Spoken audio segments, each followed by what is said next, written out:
Hello, my name is John Marks and I am attending Grand Canyon University. I am majoring in cybersecurity and information assurance. After this talk, you should have a good understanding of the Fair Information Practice Principles, or FIPPs. You will also know the purpose and how they differ from the GDPR. The topic for this lecture is FIPPs. This stands for Fair Information Practice Principles. FIPPs is the main privacy framework used by many companies in the United States. It is also used by some other countries that are not part of the European Union. FIPPs is a common sense framework with 8 main principles. These are access and amendment, accountability, authority, minimization, quality and integrity, individual participation, purpose specification and use limitation, and security and transparency. It is not a law on its own, but is used by most organizations as a standard and a guideline. The first principle is access and amendment. This means users should have the right to see all of their personally identifiable information, or PII, that is stored in the system. They should also be able to correct and update it if they choose. Many companies have secure login pages where people can view and change their data. The second is accountability. Agencies must clearly define who is responsible for PII data. They should train all employees and contractors who have access to that data on the importance of keeping it secure. There should also be ways to track who accesses the system for any forensics that may be needed. The third is authority.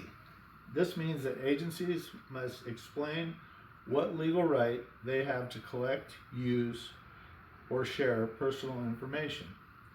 People should know why their information is being collected and what it will be used for.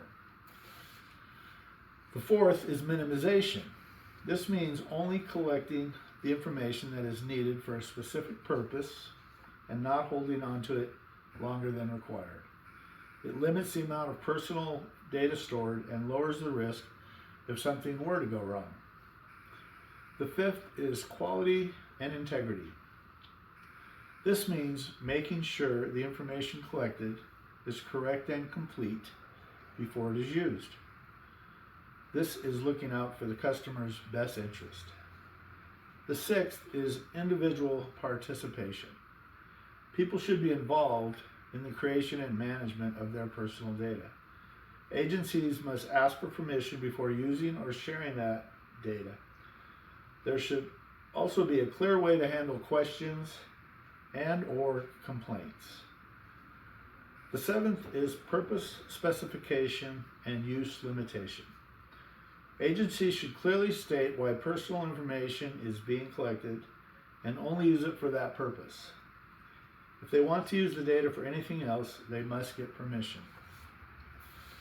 The eighth is security. Agencies must protect personal information with all the right safeguards. This includes technical, physical, and administrative protections that match the level of risk. And finally, transparency. This means making sure the process is easy to understand and easy to locate in the system.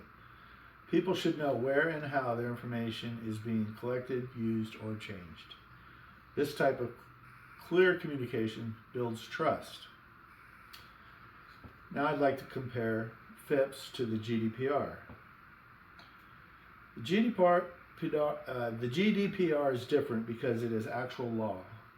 It is not just a framework. It has rules and consequences that if companies break them, there are consequences. FIPPs works more like a set of guidelines, where GDPR requires compliance.